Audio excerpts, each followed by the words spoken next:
শরীফ উসমান হাদি 33 বছরের এই যুবক। এই মুসলমানের বাচ্চা, শুনে নাও, খবর নাও। এই যুবক প্রতিদিন 5 ওয়াক্ত নামাজ করত। সে প্রত্যেক দিন ফজরের নামাজ করত। ফজরের নামাজের জন্য মানুষকে উঠাইতো।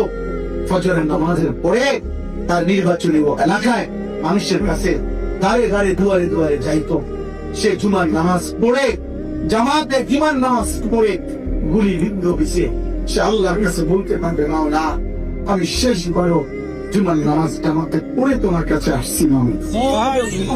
আমি আবেদন সেটা দিয়ে আসছি মালিক, আমি আপনার নাফরমানি করে আসি নাই। সে হাফেজে কোরআন ছিল। তার পরিবারের লোকেরা সাক্ষ্য দিছে সে আল্লাহ কোরআন বিশুদ্ধ পড়ত। সে নবীজির হাদিস বলতে পারত। তার বাবা আলেম ছিলেন, তার মা পর্দানশীল, তার বিবি পর্দানশীল, তার বড় ভাই আলেম। সে নিচে মাদ্রাসায় পড়ছে। আজ পৃথিবীর লক্ষ কোটি মানুষ, লক্ষ কোটি মানুষ আজকে হাফেজ, আলেম, মুফতি, মুহাদ্দিস, কারি, পীর, বুজুর্গ, আউলিয়া, মাদ্রাসার ছাত্র, কলেজের ছাত্র, স্কুলের ছাত্র, বুড়া মানুষ, জওয়ান মানুষ, কোটি কোটি মানুষ সারা পৃথিবীর চোখের পানি ধরেছে যেই যুবকের জন্য। বাকি যুবক সবক নাও, মরলে এমন মরা মইল, বাঁচতে এমন বাঁচা পাই।